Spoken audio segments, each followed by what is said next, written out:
Okay, so here we have a 2004 Sunfire, Pontiac Sunfire. So, story behind this is it's a car I was driving a lot when I was in college, and then when I started work, I was using it.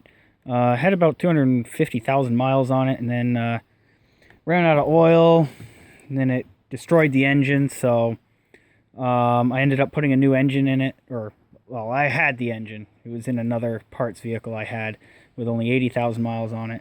So I put that in, and I never actually drove it after that. So it kind of sat in my yard. It sat for about a year, year and a half. Didn't look at it, didn't work on it. It started and drove around a little bit, but it stayed in my driveway. And then this year, I'm trying to get stuff out of my yard into my garage. So I decided to put this on the trailer, and I was having a hell of a time getting it started.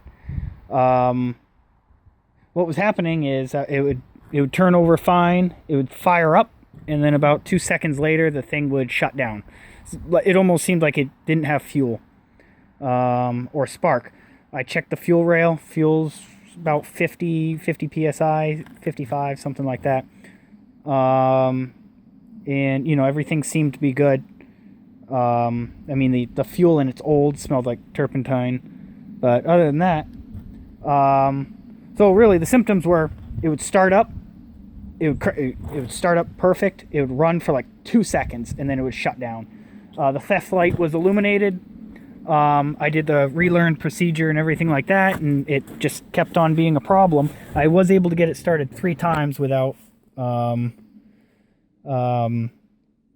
get it so I could load it onto the trailer, but that was about it. What I found, okay, so another thing is when I turned the key, I got this sensation that I was getting like a minor zap. It was like a little just, and then one time I saw a little bit of smoke come out of the steering column, so I decided to open the steering column, and look what I found. These wires are all frayed and broken open, the insulation. So this car sat for a while, so it's probably the mice that got in there. So I'm going to, luckily I still have the parts car, so I've got a new ignition lock cylinder that I'm going to put in it. And once that's done, it should start pretty good, I think. And they come out pretty easy. These ones, you got to depress this on the back side. Turn the key to the on position, and then press that dimple in there. Sometimes you need to have a screwdriver to do it. Then the new one goes in, and then you might need to do the relearn procedure. But this is a relatively easy fix, provided you have the parts available to you.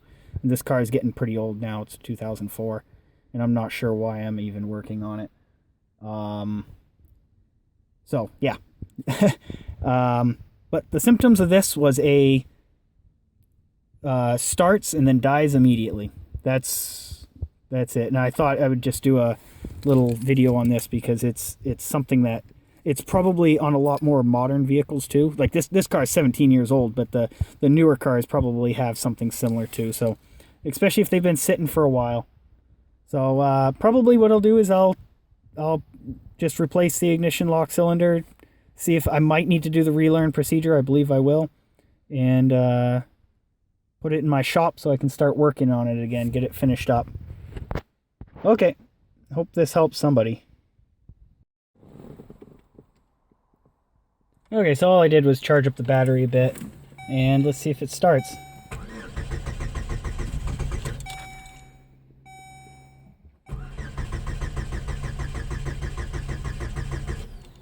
The theft light is flashing, so I'm going to try to do the relearn procedure, which is to keep it in the on position for about 10 minutes, turn the key to the off position, and like repeat that 3 times, I think. So I'll try to do that. If the theft light goes out on the first try, then I'll try that.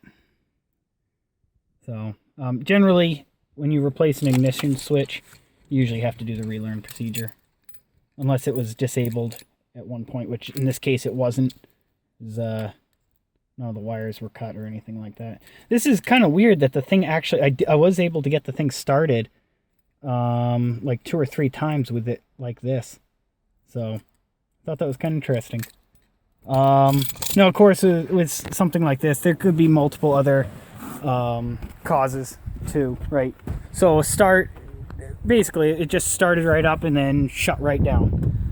That was the problems I was having. It could be, purge solenoid. It could be the ignition coil that sometimes does it. The ignition module. Could be the computer. I haven't seen that recently.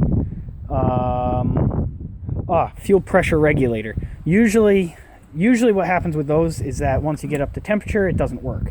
Or once you run it for a little bit, because what happens is the diaphragm goes in this and it pulls it into the intake. It pulls fuel into the intake. And usually it's a hard start after that. But sometimes they'll start up and then shut down. Of course, another could have been the fuel pump or the fuel filter is plugged up. But since I don't think that's the problem.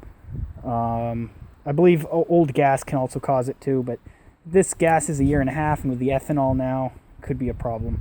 But I'll see if I can get this thing started once I do the relearn procedure, and I'll come back. Okay, well, I got it started right up. I had to do the relearn procedure 3 times, which is, I guess that's typical. Sometimes I've had it done on the first try. But there you go, that's what I had with the problem with this car, at least. Hope this helps. I guess like and subscribe if you're interested in more of these. I'm trying to do a video every once in a while. But I like to have something very interesting to do. And this one kind of got me for a couple of days. Okay, I'll see you guys later.